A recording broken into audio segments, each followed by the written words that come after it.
ഇനി അടുത്തതാണ് നമ്മളൊരു ന്യൂക്ലിയർ റിയാക്ഷൻ വളരെ സിംപ്ലിഫൈ ചെയ്യാൻ വേണ്ടിയിട്ട് യൂസ് ചെയ്യുന്ന ഒരു മെത്തേഡാണ് ന്യൂക്ലിയർ റിയാക്ഷനെ സെൻറ്റർ ഓഫ് മാസ് കോർഡിനേറ്റ് സിസ്റ്റത്തിലേക്ക് ഒബ്സർവ് ചെയ്യുക. സോറി, ഈ ഒരു ടൈറ്റിൽ ഇവിടെ കാണുന്നില്ല. കളറ് യൂസ് ചെയ്തിരിക്കുന്ന കളറ് എന്തോ ഒരു വ്യത്യാസം വന്നിട്ടുണ്ട്. സ്റ്റിൽ, അപ്പം ഞാൻ പറഞ്ഞത്, നമ്മളൊരു ന്യൂക്ലിയർ റിയാക്ഷൻ നടക്കുന്ന സമയത്ത് ഒരു ടാർഗറ്റ് ന്യൂക്ലിയസ് ഉണ്ടായിരിക്കും. അതിൽ ഒരു പാർട്ടിക്കിൾ ഇൻസിഡൻറ്റ് ചെയ്യുന്നു. അങ്ങനെ രണ്ട് ന്യൂക്ലിയസ് തമ്മിലുള്ള ഇൻട്രാക്ഷൻ നടന്നിട്ടാണ് അതിൻ്റെ ഫലമായിട്ടാണ് ന്യൂക്ലിയർ റിയാക്ഷൻ ഉണ്ടാവുന്നത്, അല്ല? അപ്പം ഈ ഒരു പ്രോസസ്സ് ലാബിൽ നടക്കുന്ന പ്രോസസ്സാണ് ഇപ്പോൾ പറഞ്ഞത്. ഒരു പാർട്ടിക്കിൾ വരുന്നു, അത് ടാർഗറ്റിൽ ഹിറ്റ് ചെയ്യുന്നു, അവ തമ്മിലുള്ള ഇൻട്രാക്ഷൻ കാരണം പ്രൊഡക്ട്സ് ഉണ്ടാകുന്നു. ഇനി ഈ ഒരു പ്രോസസ്സ് നമുക്ക് സിംപ്ലിഫൈ ചെയ്യാൻ വേണ്ടിയിട്ട് സാധാരണ ന്യൂക്ലിയർ ഫിസിക്സിൽ യൂസ് ചെയ്യുന്ന ഒരു കോർഡിനേറ്റ് സിസ്റ്റമാണ് centre of mass coordinate system. അപ്പോൾ ഇതെന്താണെന്ന് പറയുന്നതിന് മുന്നേ എന്താണ് സെൻറ്റർ ഓഫ് മാസ് എന്ന് നോക്കാം. ഇപ്പോൾ രണ്ട് പാർട്ടിക്കിൾ ഉണ്ടെങ്കിൽ M1 മാസുള്ള ഒരു പാർട്ടിക്കിളുണ്ട്, M2 മാസുള്ള ഒരു പാർട്ടിക്കിളുണ്ട് എന്ന് വിചാരിക്കും. അപ്പോൾ നമുക്ക് ഇതിനൊരു കോർഡിനേറ്റ് സിസ്റ്റം വെച്ചിട്ട് റെപ്രസെൻറ്റ് ചെയ്യാം. ഇപ്പോൾ സപ്പോസ് ഇതാണ് ഒരു അതിൻ്റെ കോർഡിനേറ്റ് സിസ്റ്റം. അതിൽ M1ൻ്റെ പൊസിഷൻ വെക്ടർ R1ഉം M2ൻ്റെ position vector R2. Position vector എന്ന് പറഞ്ഞാൽ ഒറിജിനിൽ നിന്ന് ആ മാസിലേക്ക് വരയ്ക്കുന്ന വെക്ടറും. ഓക്കെ, അങ്ങനെ രണ്ട് മാസ് ഉണ്ടെങ്കിൽ അതിൻ്റെ സെൻറ്റർ ഓഫ് മാസ് ഡിഫൈൻ ചെയ്തിരിക്കുന്നത് ഇങ്ങനെയാണ്: R centre of mass equal to M1 R1 plus M2 R2 divided by M1 plus M2, അതായത് total mass of the system. Okay, അപ്പോൾ ഇങ്ങനെ ചെയ്ത് കഴിഞ്ഞ് കഴിഞ്ഞാൽ നമുക്ക് സെൻറ്റർ ഓഫ് മാസ് കിട്ടും. ഇപ്പോൾ സെൻറ്റർ ഓഫ് മാസ് എന്നുകൊണ്ട് ഉദ്ദേശിക്കുന്നത് ഈ ഒരു ഡ്രോയിങ്സ് ഒക്കെ ഒഴിവാക്കിയിട്ട് just imagine you have two masses M1 and M2. അപ്പോൾ ഇങ്ങനെ ഒരു സിസ്റ്റം ഉണ്ടെങ്കിൽ ഇതിൻ്റെ എൻറ്റയർ സിസ്റ്റത്തിൻ്റെ മാസ്, അതായത് M1ൻ്റെ മാസും M2ൻ്റെ മാസും കോൺസെൻട്രേറ്റ് ചെയ്തിരിക്കുന്ന പോയിൻ്റാണ് സെൻറ്റർ ഓഫ് മാസ് എന്ന് പറയുന്നത്. അപ്പോൾ ഇത് ഈക്വൽ ആണെങ്കിൽ, suppose M1 equal to M2 ആണെങ്കിൽ ഇതിൻ്റെ സെൻറ്റർ ഓഫ് മാസ് എവിടെയായിരിക്കും? ഏകദേശം നല്ല കറക്റ്റായിട്ട് അതിൻ്റെ മിഡ് പോയിന്റിലായിരിക്കും സെൻറ്റർ ഓഫ് മാസ്. അപ്പോൾ അതുപോലെ തന്നെ സപ്പോസ് M1 വളരെ കൂടുതലാണ്, M2നെക്കാട്ടിലും വളരെ കൂടുതലാണെങ്കിൽ സെൻറ്റർ ഓഫ് മാസ് M1നോട് അടുത്തായിരിക്കും. M2നാണ് ഏറ്റവും കൂടുതൽ മാസ് എങ്കിൽ, അല്ലെങ്കിൽ വളരെ കൂടുതലാണെങ്കിൽ M2നോട് അടുത്തായിരിക്കും സെൻറ്റർ ഓഫ് മാസ്. ഓക്കെ, അപ്പോൾ ഈ എൻറ്റയർ സിസ്റ്റത്തിൻ്റെ സെൻറ്റർ ഓഫ് മാസ് കോൺസെൻട്രേറ്റ് ചെയ്തിരിക്കുന്ന പോയിൻ്റാണ് സെൻറ്റർ ഓഫ് മാസ് എന്ന് പറയുന്നത്. ഓക്കെ, അപ്പോൾ ഈ ഒരു സെൻറ്റർ ഓഫ് മാസിൽ, അതായത് ഈ രണ്ട് മാസിൻ്റെ സെൻറ്റർ ഓഫ് മാസിൽ ഒരു കോർഡിനേറ്റ് സിസ്റ്റം വെച്ചിട്ട് നമ്മൾ ഈ ന്യൂക്ലിയർ റിയാക്ഷൻ ഒബ്സർവ് ചെയ്യുന്ന സമയത്ത് നമുക്ക് ഒരുപാട് കാൽക്കുലേഷൻസ് വളരെ സിംപ്ലിഫൈ ചെയ്തിട്ട് വരുന്നതായിട്ട് കാണാം. അതുകൊണ്ടാണ് ഈ centre of mass coordinate system nuclear ഫിസിക്സിൽ യൂസ് ചെയ്യുന്നത്, ന്യൂക്ലിയർ റിയാക്ഷൻ സ്റ്റഡി ചെയ്യാനൊക്കെ വേണ്ടിയിട്ട് യൂസ് ചെയ്യുന്നത്. ഇനി ഇവിടെ ശ്രദ്ധിക്കാം, ഞാൻ പറഞ്ഞു ഒരു പാർട്ടിക്കിൾ വന്ന് ഒരു ടാർഗറ്റിലേക്ക് വന്ന് വീഴുന്നു. അതാണ് ന്യൂക്ലിയർ റിയാക്ഷൻ്റെ ഫസ്റ്റത്തെ പാർട്ട്. അപ്പോൾ നമ്മളിവിടെ അസ്യൂം ചെയ്യുന്നു particle of mass MA and speed V, small v, approaches a stationary particle of mass MB. അതായത് MB ആണ് ഇവിടെ ടാർഗറ്റ് പാർട്ടിക്കിൾ. ആ ടാർഗറ്റ് പാർട്ടിക്കിൾ വെലോസിറ്റി ഇല്ല, അത് നിശ്ചലാവസ്ഥയിലാണ് നിൽക്കുന്നത്. അത് ടാർഗറ്റ് ആണല്ലോ. നമ്മളൊരു സ്ഥലത്ത് ഒരു ന്യൂക്ലിയസിൻ്റെ ഒരു സ്ലാബൊക്കെ ആയിരിക്കും വെക്കുന്നത്. അപ്പോൾ അതിന് വെലോസിറ്റി ഇല്ല, സ്റ്റേബിളായിട്ടുള്ള ഒരു സ്റ്റേഷനറി ആയിട്ടുള്ള ഒരു പൊസിഷനിലാണ് വെച്ചിരിക്കുന്നത്. അപ്പോൾ അതിലേക്ക് ഒരു പാർട്ടിക്കിൾ MA മാസുള്ള ഒരു പാർട്ടിക്കിൾ വന്ന് വീഴും. ഓക്കെ, അപ്പോൾ ഇതാണ്, ഈ ഒരു പിക്ചറാണ് നമ്മൾ ലബോറട്ടറിയിൽ നമുക്ക് ശരിക്കും ഫീൽ ചെയ്യുന്ന, അല്ലെങ്കിൽ നമ്മൾ ഒബ്സർവ് ചെയ്യുന്ന റിയാക്ഷൻ ഇതാണ്. Okay, the speed capital V of the centre of mass is defined by the condition. അപ്പോൾ ഇങ്ങനെയൊരു സിസ്റ്റത്തിന് സെൻറ്റർ ഓഫ് മാസ് കണ്ടുപിടിക്കണം, ഈ രണ്ട് പാർട്ടിക്കിളിൻ്റെ സെൻറ്റർ ഓഫ് മാസ്. അപ്പോൾ ശ്രദ്ധിക്കുക, ഈ ഒരു പിക്ചറിൽ ഇതാണ് നമ്മുടെ MA ആൻഡ് ഇതാണ് MB. ഇത് ടാർഗറ്റ് ആണെന്ന് വിചാരിക്കുക, ഇത് അപ്രോച്ച് ചെയ്യുന്ന പാർട്ടിക്കിളാണ്. അപ്പോൾ ഈ പാർട്ടിക്കിളിനെ ഇങ്ങോട്ട് അപ്രോച്ച് ചെയ്യുന്നു. അപ്പോൾ ഈ സെൻറ്റർ ഓഫ് മാസിന് എന്താ സംഭവിക്കുക? ഈ പാർട്ടിക്കിൾ ഇങ്ങോട്ട് അപ്രോച്ച് ചെയ്യുന്ന സമയത്ത് സെൻറ്റർ ഓഫ് മാസും ഇങ്ങോട്ട് അപ്രോച്ച് ചെയ്തുകൊണ്ടിരിക്കും, അല്ലേ?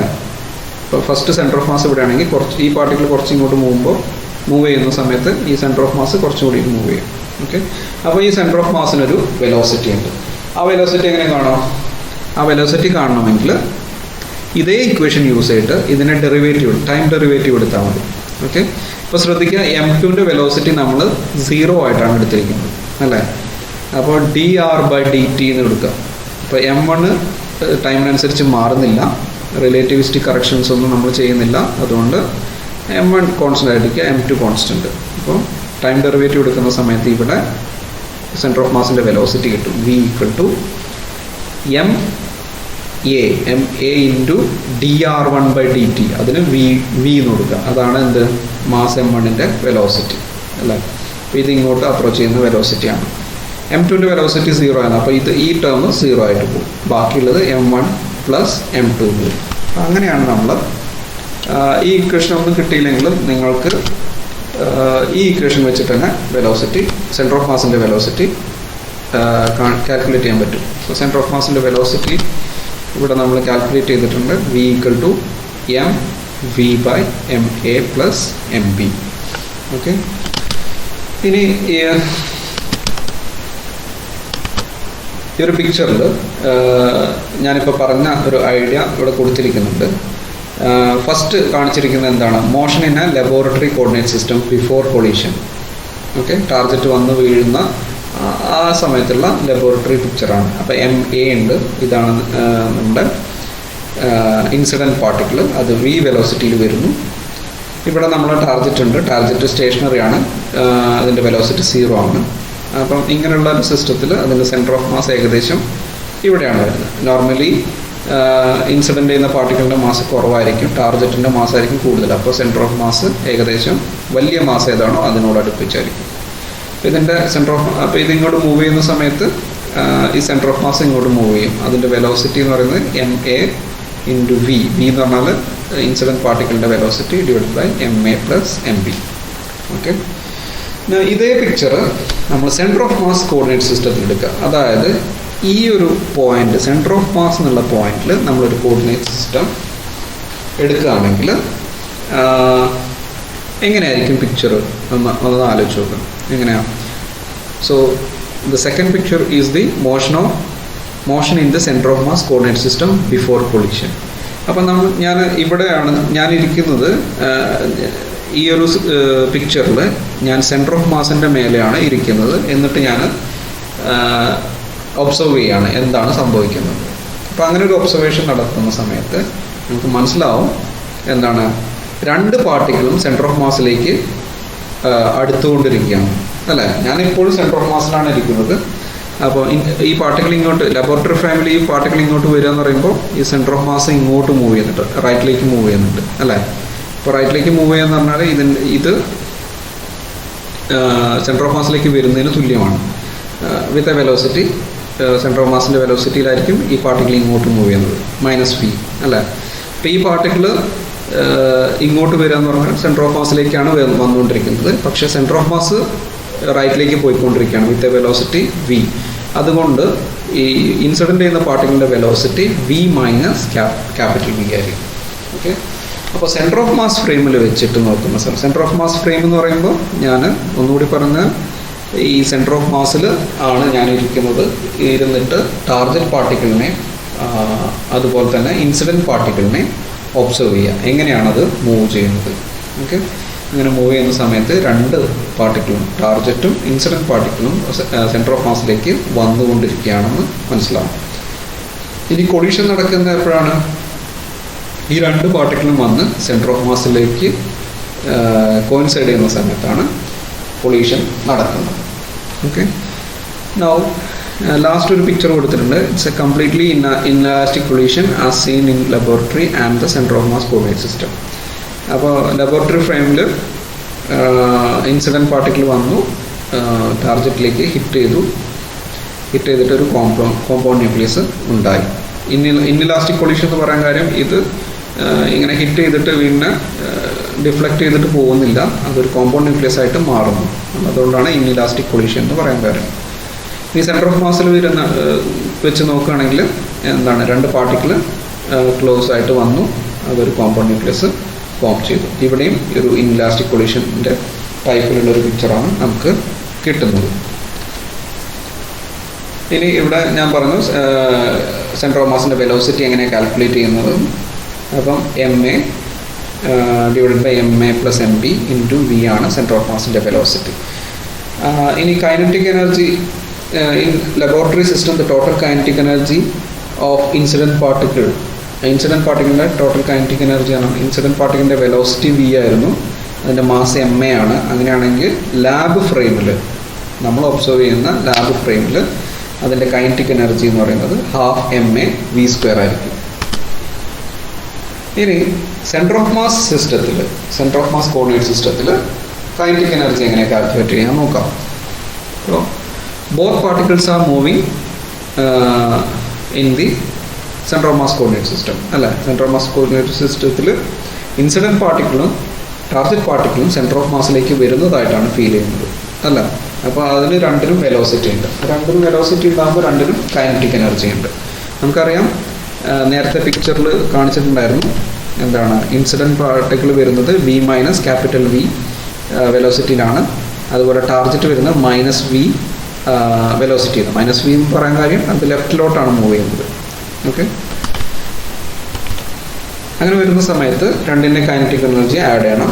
അപ്പോൾ ഇൻസിഡൻറ്റ് പാർട്ടിക്കിളിൻ്റെ kinetic energy 12 MA V minus V whole square plus 12 MB capital V square. ഇത് ചെയ്ത് കഴിഞ്ഞാൽ, ഇത് സിംപ്ലിഫൈ ചെയ്ത് കഴിഞ്ഞാൽ നമുക്ക് എങ്ങനെ കിട്ടും? 12 MA V². അത് നമുക്കറിയാം ലാബ് ഫ്രെയിമിലുള്ള കൈനറ്റിക് എനർജിയാണ്, minus 12 MA plus MB capital V². Okay, അപ്പം സെൻറ്റർ ഓഫ് മാസ് ഫ്രെയിമിലുള്ള കൈനറ്റിക് എനർജി എന്ന് പറയുന്നത് ലാബ് ഫ്രെയിമിലുള്ള കൈനറ്റിക് എനർജി മൈനസ് ഈ ഒരു ഫാക്ടർ ചെയ്യണം. സോ ഇത് എന്ന് പറഞ്ഞു കഴിഞ്ഞാൽ എന്താണ്, ടോട്ടൽ മാസിൻ്റെ ഒരു കൈനറ്റിക് എനർജി പോലത്തെ ഒരു ടേമാണ് വരുന്നത് അല്ലേ. MA പ്ലസ് MB എന്ന് പറഞ്ഞാൽ രണ്ട് മാസം കൂടി ചേരുമ്പോഴുള്ള ടോട്ടൽ മാസാണ്. V എന്ന് പറയുന്നത്, ക്യാപിറ്റൽ V എന്ന് പറയുന്നത് സെൻറ്റർ ഓഫ് മാസിൻ്റെ വെലോസിറ്റിയാണ്. ഓക്കെ, അപ്പോൾ ഈ ടേം മൈനസ് ചെയ്താൽ ലാബ് ഫ്രെയിമിലുള്ള kinetic energy minus this term will give you the kinetic energy of the centre of mass. ഇനി ഇവിടെ കൊടുത്തിട്ടുണ്ട് kinetic energy of centre of mass. നമുക്ക് ഇങ്ങനെ ഒരു കൺവേർഷൻ ഫാക്ടർ വെച്ചിട്ട് എഴുതാം. KE centre of mass equal to MB എന്ന് പറഞ്ഞാൽ ടാർജറ്റ് ന്യൂക്ലിയസിൻ്റെ മാസ് ഡിവൈഡഡ് ബൈ ടോട്ടൽ ഇൻസിഡൻറ്റിൻ്റെയും ടാർജറ്റിൻ്റെയും total mass into kinetic energy of the lab. Kinetic energy in the lab frame. ഇനി ന്യൂക്ലിയർ റിയാക്ഷനെ സംബന്ധിച്ച് മറ്റൊരു പ്രധാനപ്പെട്ട ഒരു ഫാക്ടറാണ് Q value of the nuclear reaction. അപ്പോൾ എന്താണ് Q വാല്യൂ നോക്കുക. Q വാല്യൂ എന്താണെന്ന് പറയുന്നതിന് മുന്നേ നമ്മൾ നേരത്തെ കൺസിഡർ ചെയ്ത റിയാക്ഷൻ ഒന്നുകൂടി സമ്മറൈസ് ചെയ്ത് പറയുകയാണെങ്കിൽ, നമുക്കൊരു ഇൻസിഡൻറ്റ് പാർട്ടിക്കിൾ ഉണ്ട് A, ഒരു ടാർജറ്റ് പാർട്ടിക്കിൾ ഉണ്ട് B. അത് വന്ന് ഇൻസിഡൻറ്റ് പാർട്ടിക്കിൾ വന്ന് ടാർജറ്റ് വന്ന് ഹിറ്റ് ചെയ്യുന്നു. അതിനുശേഷം ഒരു കോമ്പൗണ്ട് ന്യൂക്ലിയസ് ഫോം ചെയ്തു. കോമ്പൗണ്ട് ന്യൂക്ലിയസിൻ്റെ എനർജി ലെവൽസിനനുസരിച്ച് അത് ഒരു DK പ്രൊഡക്റ്റായിട്ട് മാറി. C and D ആണ് DK പ്രൊഡക്ട്സ്. അപ്പോൾ ഇങ്ങനൊരു റിയാക്ഷൻ നടക്കുന്ന സമയത്ത് അതിൻ്റെ Q വാല്യൂ എന്ന് പറയുന്നത് അതിൻ്റെ റെസ്റ്റ് എനർജീസ് പ്രൊഡക്ട്സിൻ്റെ, അതായത് Aയും Bയും ആണ് റിയാക്റ്റൻസ്, Cയും Dയും ആണ് പ്രൊഡക്ട്സ്. അപ്പോൾ നമ്മൾ പറയുന്നത്, അതായത് Q value of the reaction എന്ന് പറയുന്നത് it is the difference between the rest energies of reactance and products. അപ്പോൾ റിയാക്റ്റൻസിൻ്റെ റെസ്റ്റ് എനർജി എന്ന് പറഞ്ഞാൽ ഒരു മാസ് ഒരു പാർട്ടിക്കിളിന് എത്ര മാസ് ഉണ്ടോ ആ മാസ് മൊത്തമായിട്ട് എനർജി ആയിട്ട് കൺവേർട്ട് ചെയ്യുന്ന സമയത്ത് കിട്ടുന്നതാണ് അതിൻ്റെ റെസ്റ്റ് എനർജി എന്ന് പറയുന്നത്. അപ്പോൾ മാസിനെ എനർജി ആയിട്ട് എങ്ങനെ കൺവേർട്ട് ചെയ്യാം? ഐൻസ്റ്റീൻ്റെ മാസ് എനർജി റിലേഷൻ വെച്ചിട്ട്. ഓക്കെ, ഇപ്പോൾ M മാസ് ഉണ്ടെങ്കിൽ അതിൻ്റെ ഈക്വലൻ്റ് ആയിട്ടുള്ള എനർജി mc² ആയിരിക്കും. ഓക്കെ, അപ്പോൾ Q വാല്യൂ ഓഫ് ദ ഈ റിയാക്ഷൻ്റെ Q വാല്യൂ എന്ന് പറയുന്നത് പ്രൊഡക്ട്സിൻ്റെ റിയാക്റ്റൻസിൻ്റെ റെസ്റ്റ് എനർജി, അതായത് MaC² പ്ലസ് MbC² മൈനസ് പ്രൊഡക്ട്സിൻ്റെ rest energy, that is mcc² mdc² ചെയ്യണം. ഇനി ഈ Q വാല്യൂ എന്ന് പറയുന്നത് വളരെ ഇമ്പോർട്ടൻ്റ് ആയിട്ടുള്ള ഒരു പാരാമീറ്ററാണ് ന്യൂക്ലിയർ റിയാക്ഷൻ പഠിക്കുന്ന സമയത്ത്. Q വാല്യൂ പോസിറ്റീവ് ആണെങ്കിൽ energy is given off by the reaction. Reaction നടക്കുന്ന സമയത്ത് എനർജി റിലീസ് ചെയ്യും. ഇനി സപ്പോസ് Q വാല്യൂ നെഗറ്റീവ് ആണെങ്കിൽ അതിൻ്റെ മീനിങ് ആ റിയാക്ഷൻ നടക്കണമെങ്കിൽ നമുക്ക് എനർജി സപ്ലൈ ചെയ്യേണ്ട ഒരു ആവശ്യം ഉണ്ട്. അപ്പോൾ അതാണ് ക്യൂ വാല്യൂവിൻ്റെ ഇമ്പോർട്ടൻസ്.